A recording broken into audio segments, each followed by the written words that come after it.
Danes se bomo pogovarjali z Denisom Živčecem, enim od urednikov spletne strani Eurovizija.com. Denis, pozdravljen. Lepo zdrav vsem skupaj. Preživeli smo še eno EMO. Kakšno je tvoje mnenje o tej prireditvi? Je pomembno, da obstaja?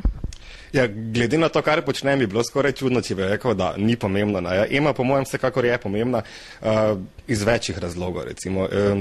Pomembno se mi zdi videti enkrat na leto, kako si slovenski glasbeniki predstavljajo en glasbeni izdelek, ki je po njihovem mnenju primeren za tuji trg, recimo.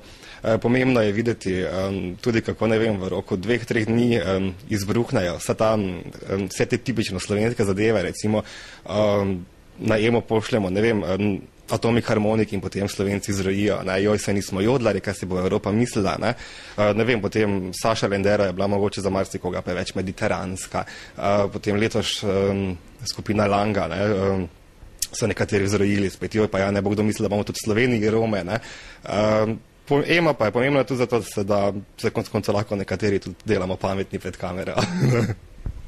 Kot vsako leto je tudi tokrat bilo kar nekaj pripomb na sam izbor sodelujočih skladb.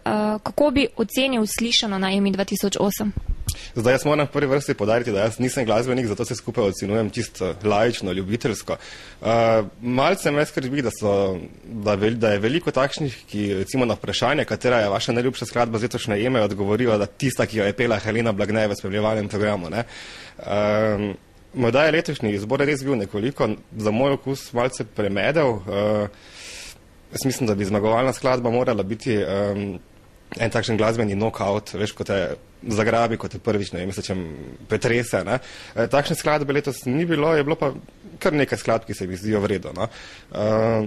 Morda bi morali se skupaj malo bolj energično, intenzivno začeti delati.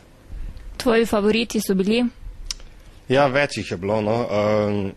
Recimo všeč mi je bila zelo skladba Brigitte Schuler, ta Samara. Pri njej se je izrazito videlo, da je recimo med slovenskim občinstvom in strokovno žirijo nacionalke, da so včasih, ne vem, celi univerzumi razlike. Ta skladba mislim, da je bila 2-3 zelo zavrnjena na ta izbor. Všeč mi je bil recimo sam nastop Mirne Reynolds v prvem polfinalu, pa všeč mi je bila recimo tudi Rebeka Dremelj, ki je zmagala. Pa še Eva Černe, recimo, ona se mi zdi tako zelo obetavna. Mislim, da bi njo si znam precej dobro predstavljati na enem eurovizijskem odru. Ma kar dober paket.